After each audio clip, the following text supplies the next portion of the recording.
Hi everyone, welcome to DT's Premiere where technical drawing is made simple. Please like, share, subscribe, and hit that notification bell to support the channel and help reach more students. Let's begin. For this video, we will be doing the irregular polygon and we will be drawing a triangle that is equal in area to the polygon. This polygon is a pentagon, so it's also a five-sided figure, but it's not a re-entrant pentagon. So there is no side of it that has an angle that is greater than 180. All right. So first things first, as usual, we look at the information that is given, and we're going to draw the first part of that pentagon. This is the pentagon, A, B, C, D, E. All right, so AB first. So we're looking for the information for the one that is the base, turn on ortho, and the AB is 50. All right, as usual, we label, but like how we labeled the other one already, we can just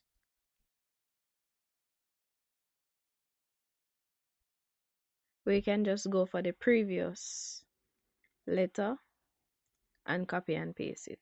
All right, so A, B.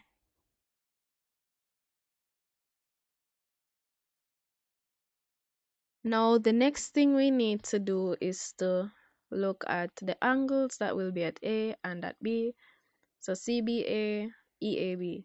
So at A, it's going to be 120, and at B, it's going to be 135 because it says CBA, EAB, 135 and 120 respectively. So 135 for CBA and 120 for EAB.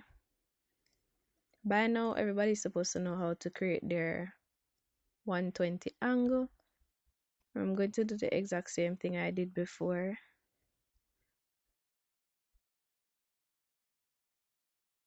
Using the same radius. Now, instead of doing it on the other side, I'm just going to highlight and just mirror.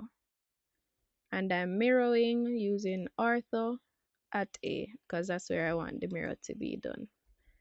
Selecting yes, and that's my 120. Turn off ortho.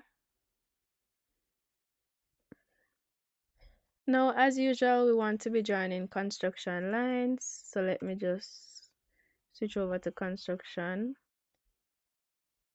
line layer. All right.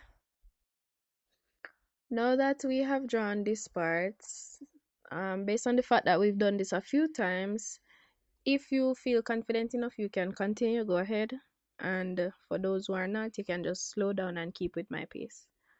So at A, it's going to be 120, as said before, and now we're going to do B, which is 135.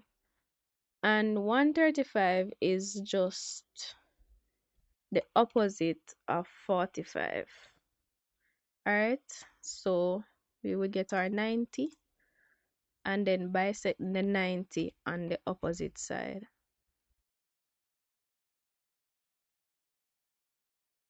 So I'm going to get my 90 now. And the reason why I'm not really walking you through this is because by now you should know how to use your center start end to get these things. And we use the same radius.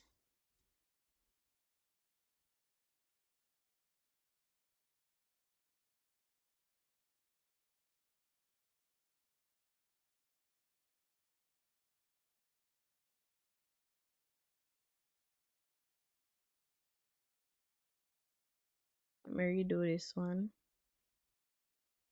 I could have extended it, but I don't want to.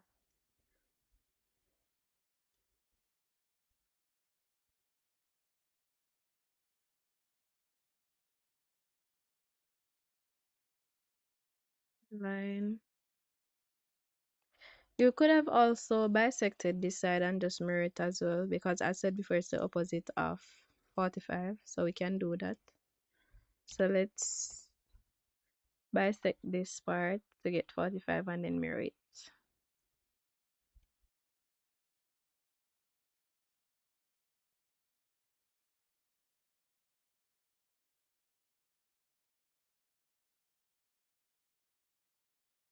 So now that we have gotten that, we can highlight these parts and just use our ortho mirror, and we mirror at B.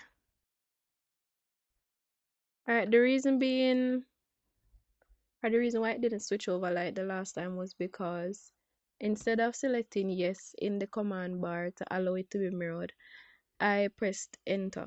So it kept what was there and created a copy, mirroring as a copy.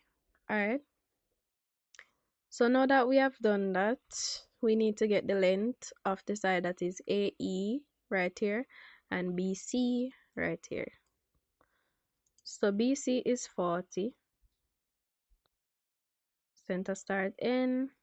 Do a little swing test to see where you want to start from. Scribe. Turn off ortho so that doesn't happen. Extend to the 40 line and label.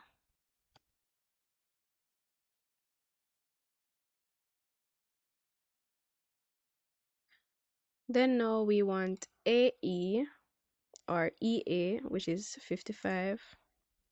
Swing test again. 55. Scribe. Extend. Copy. Change this to E. Then now we want ED and CD. Alright. So DE is the same as ED. So let's do that one first. And this is going to be 70. We don't know where it's going to stop, so just look and estimate. And then CD or DC, which are the same thing, is going to be 50.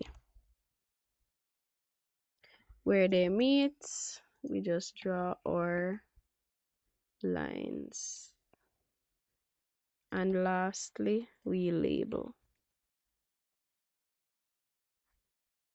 And this is now D. Now we want to create our triangle. Alright, in order to create the triangle, as said before, we need to reduce it to a 4-sided figure because it's currently a 5-sided figure.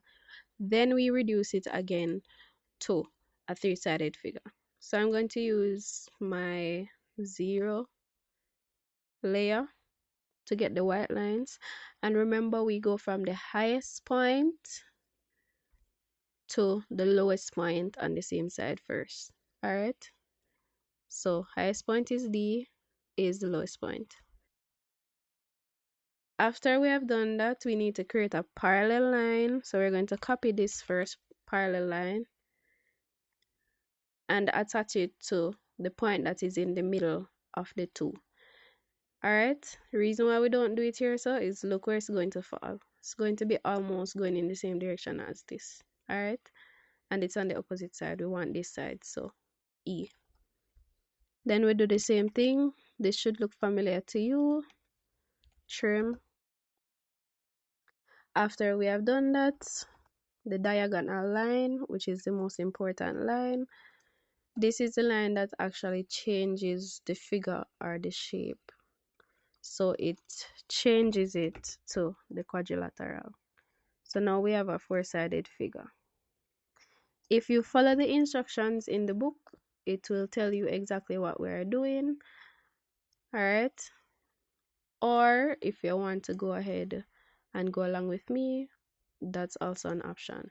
So this needs to be changed to outline, and let's outline all of this because these are now for the new quadrilateral. Alright, now the question did not ask for quadrilateral, but we are aware that we need to reduce it to a 4-sided figure before we can reduce it to a 3-sided figure. So you can actually try what I was suggesting for the other one, which is to copy the quadrilateral that you need and then try to derive a triangle from it. Or if it's up to you and you are quite familiar with what you're doing, you're getting the pattern, you understand, use the exact same figure to get what you need to get the triangle. All right. Now, to get the triangle, we're doing the same thing with the parallel lines. Highest point, then lowest point. All right. The lowest point could never be here because it goes in line with the F from D to F, and you don't want that. So B. Then copy the parallel line, put it at the point in between. All right. So it's just that you're literally following a pattern of the same thing over and over. Extend, trim. Then the last thing that is going to change the shape now would be the diagonal, which is from D to this point. And let us see what this point is called. It is called G. All right. Now that you have done that, highlight the sides that are important and construction line the sides that are not. So now we have our triangle. So it was first a pentagon reduced to a quadrilateral, then a triangle. And this quadrilateral would have the same area as the pentagon, and the triangle would have the same area as the quadrilateral and the pentagon. Now, if it's a case where you wanted to calculate the area of this pentagon without having to think about different ways to calculate the formula for this pentagon, after we have reduced it to a triangle, you could use the triangle formula, which is half base times height, to get the area of that triangle, which would give us the area of the pentagon as well as the quadrilateral. All right, and this is how you graphically draw a triangle equal in area to a pentagon that is irregular of this specific size and specific requirement. That's it for this video. If you have any questions, leave it in the comments or send me a WhatsApp message. Have a good day.